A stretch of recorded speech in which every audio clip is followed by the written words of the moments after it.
everybody. Here we are, all ready to take you down to Pine Ridge for another visit with Lum and Abner. Brought to you by the makers of Horlicks, the original malted milk. Here's good news for all our overweight listeners who want a simple, safe, economical plan to reduce. It's mighty important to control our weight if we have any tendency to excess pounds, but it must be done without endangering health. Well, nutritionists have worked out a plan whereby you can keep down your weight safely.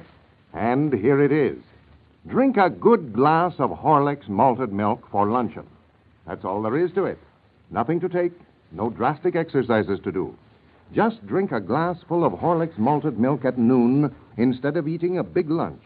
You see, Horlicks, because of its good protein content, carbohydrate and milk-fat ratio, keeps your appetite satisfied. It gives you all the precious building qualities of heavier foods without the latter's excess calories. And now, here's a special message from Lum and Abner about that flashlight they offered to send to listeners. They say they just didn't know that they had so many friends. The number of requests for flashlights was so great that they can't be made quickly enough to send out promptly. But they want you to know that everyone who sent in will get his flashlight just as soon as it's humanly possible. They appreciate your waiting and know that you will be delighted with your flashlight when you do finally get it. And now, let's see what's happening down in Pine Ridge. Things haven't been running so smoothly at the Jot 'em Down store since Abner's been president. So yesterday, Lum refused to continue as a partner, with Abner acting as president. And Abner refused to resign from the office. Well, the result was that the two old fellows decided to dissolve partnership and divide the store equally between them, competitors under the same roof. Today, we find them dividing the stock of merchandise so that each can manage his own business. Lum is counting out a case of pork and beans, while Abner stands by to see that he gets fair deals. Listen. One for you, and one for me, and one for me, and one for you, and one for me. Huh? What's the matter? Oh, nothing, I reckon. Go ahead. One for me, and one for you. One for me, and one for you. I'll be glad when we get this thing divided up. One for me, one for you, one for me. Here, now, wait a minute there now, Lum. You're getting too many of them fur me's in there. I ain't giving you no more than I am myself. I'm watching that. Yeah, don't but you what worry. I mean, you're getting too many of them fur you's. For you? Yeah. I thought you said for me. Well, I said for me, but I meant for you. Well, I can't make no sense out of that kind of talk. Now, go ahead, but I'm going to watch that counting from here out, I'll tell you that. One for me and one for you. One for me and one for you. And one for me and one for you.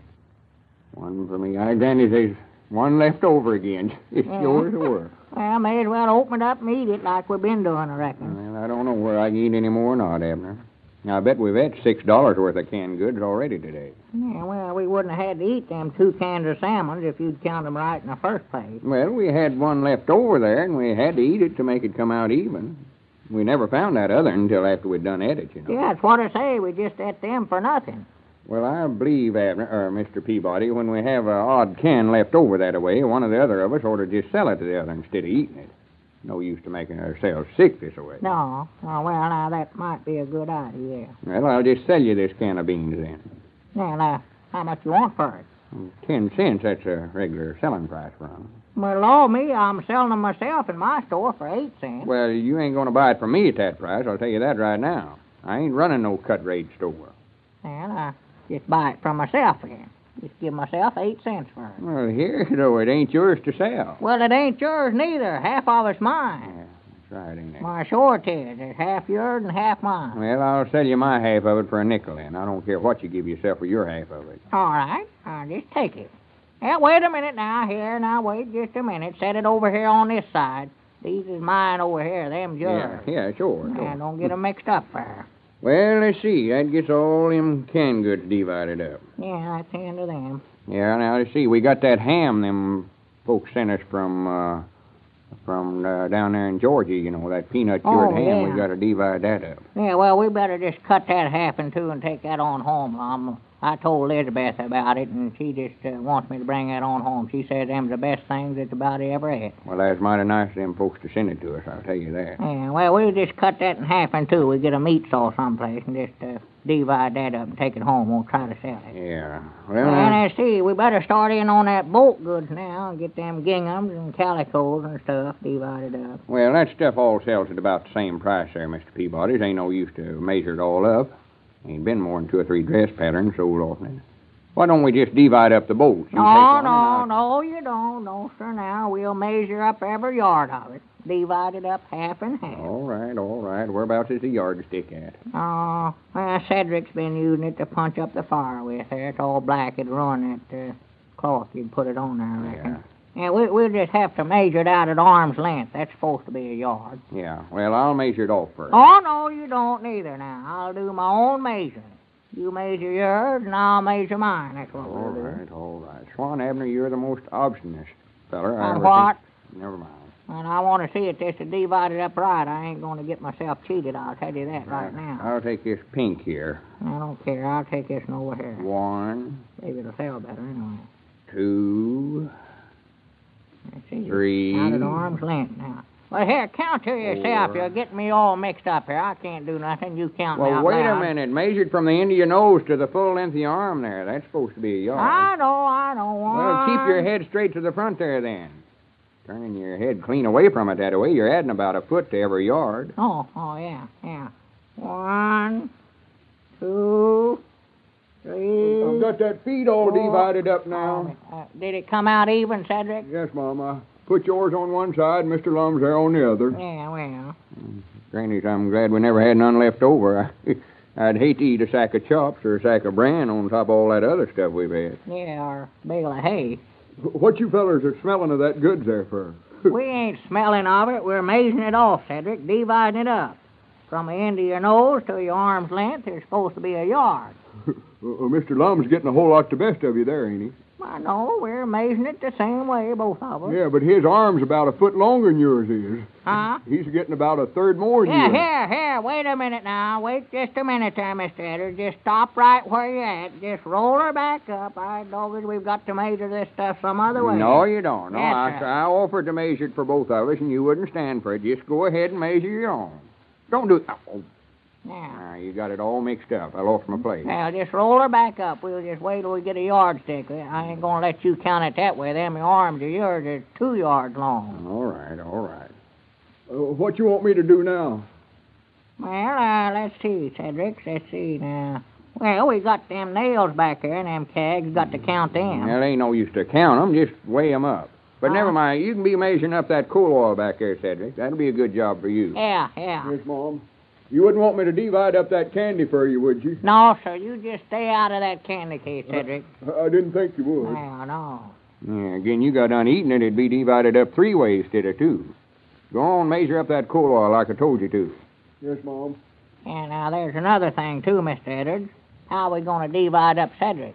Divide up Oh, Granny's, I forgot about him. Now, there is something to figure on. Wait a minute, you fellas ain't figuring on cutting me in two, are you? No, go ahead, Cedric. We ain't talking to you. Go ahead. Might let him work for both of us here and divide his salary up half and 2. Yeah, that's a good idea. You take half of it, and I'll take half of it. I mean, divide what we're paying. You pay half of it, and I'll pay half. Oh, yeah, I see. Yeah. Ain't no reasons why he can't work for both of us.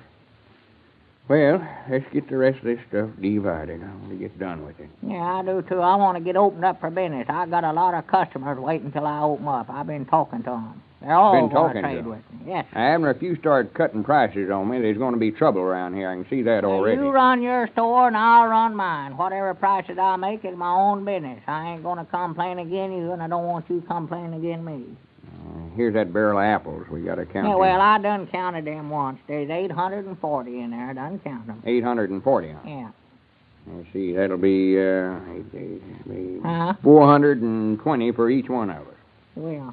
Yeah, I'll count out my half and put them here in this empty cracker barrel. Yeah, well, I'm going to stand right here and watch you count them, too. I'll tell you that. Here, you set them down in the barrel for me. Now, don't drop them now. You'll bruise them to where they'll go bad on me. These is mine, Hope I do. recollect that. Hope they do go bad. Now, you watch me. I ain't going to pick out the biggest and That's ready. just what I'm looking for. Just put them down now. Just take them as they come. Don't be picking around All right. over them.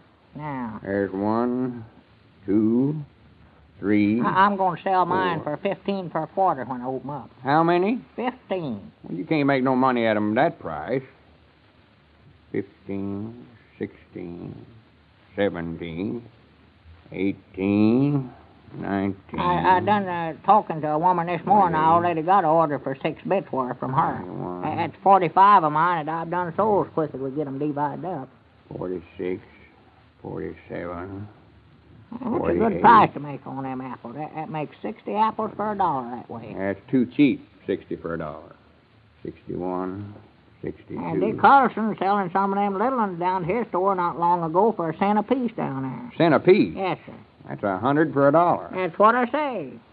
101, 102, 103. Yeah, well, we got to divide up that box of oranges over there, too, but I don't know how many of them is. It says right there on the end of the box, says it's 176 in there, and that's a full case. Yeah, we won't have to count them. No, we can just count out half of 176 that way. Yeah.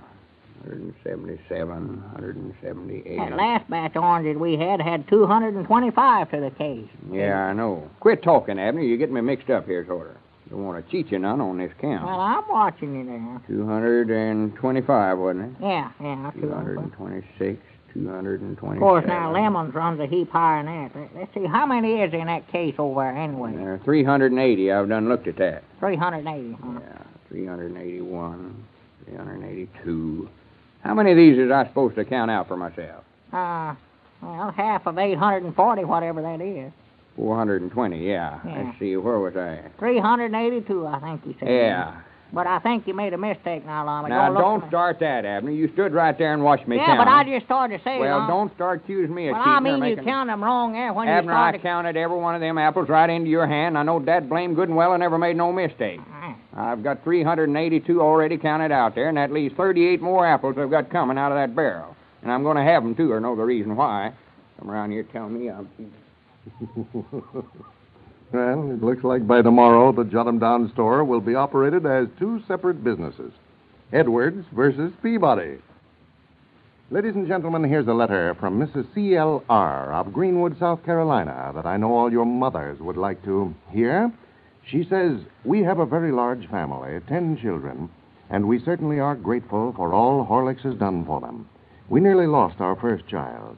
At 6 months, he weighed only 10 pounds, and though we tried several kinds of foods, nothing seemed to help him. And then someone suggested Horlicks malted milk, and after we put him on a Horlick diet, he went through childhood without any more trouble. After that, we got Horlicks for all our babies, and it's been our old standby. And the youngsters certainly love it, too. Well, thank you, Mrs. C.L.R. We certainly appreciate your letter and are glad to know that Horlicks malted milk helped your babies as it's helped so many thousands of others. We hope your letter will be the means of acquainting still more mothers with the value of Horlicks malted milk when used as a food for infants and growing children. This is Carlton Brickert speaking for Lum and Abner and Horlicks, who now bid you all good night and good health.